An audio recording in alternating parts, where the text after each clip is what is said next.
రాజధానిగా కావడంతో పాటు ఇది ఒక ఫైనాన్షియల్ గ్రోత్ హబ్ సిటీగా ఈరోజు సాక్షాత్తు నీతి ఆయోగ్ లాంటి దాన్నే ప్రకటించినప్పుడు మనను ఆ విధంగా తయారు చేయడానికి ఈవేళ అన్ని కూడాను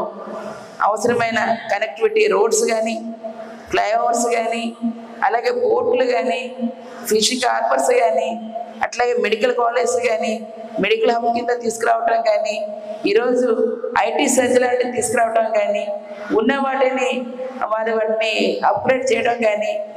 ఇనార్బిట్ మాల్ లాంటి మరి ఏషియాలోనే బిగ్గెస్ట్ మాల్స్ అలాంటివి రావటం కానీ,